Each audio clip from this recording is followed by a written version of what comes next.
Putnam County, a local community feels safer following a raid on a suspected drug and prostitution house. Are you relieved that something has finally been done about this home? Yes, sir. We've been talking to the officers, and they said that they had an investigation on the way, and it was coming, so it finally happened, you know. Putnam County deputies raided this home on St. John's Avenue today. It had been under investigation for several months following multiple complaints from neighbors. News 4 Jax reporter Eric Avanier joining us now live in Palatka with more on the investigation. Eric. Well, Putnam County authorities have identified this home as a drug house, not the type of drug house where illegal narcotics are stored and sold, but they say the type of drug house where addicts would come to basically get high off of illegal narcotics. They also have described this place as a home of prostitution. And get this, during the raid, they condemned the place. Why? Because the building is considered unsafe.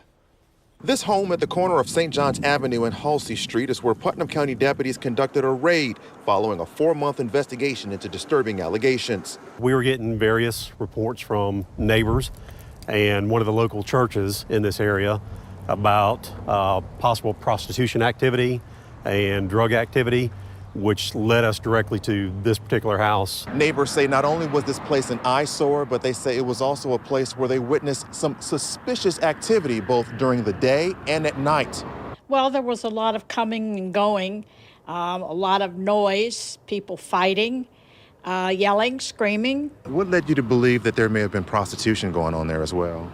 Well, I guess cars coming up, picking them up, and then an hour or so later bring them back. Investigators say as many as 10 people were inside the house and several others were outside the home during the raid. Although they did not recover any drugs during the raid, they did recover drug paraphernalia.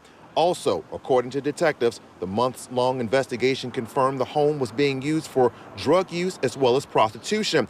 They say the investigation revealed prostitution activities at the home carried over to this nearby church parking lot. But one of the 10 people who was detained says neighbors and investigators got it all wrong. Kimberly McLeod says she was invited to live here by the person renting the home. And you're saying that there were no drug use?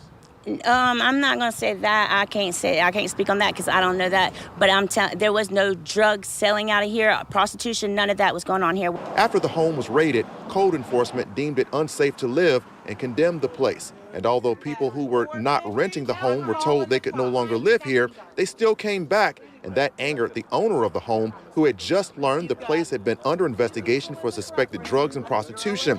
Our camera was recording when she discovered the number of people who were not authorized to be living here.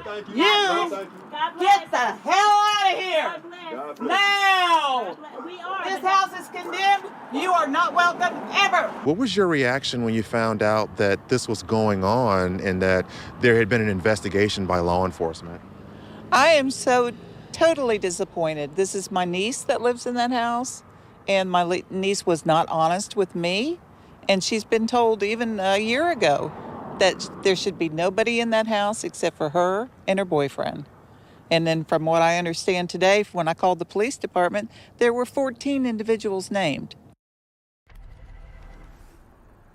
Now, the owner's niece refused to talk with us on camera, and although the woman we spoke with says there was no prostitution activity here inside the house, we couldn't help but notice that as we were walking the grounds with the owner, who asked that we remain with her at the time, we were seeing things such as used and unused condoms around the ground here just outside the house. Reporting live, Eric Avanier, Channel 4, the local station. Eric, thanks.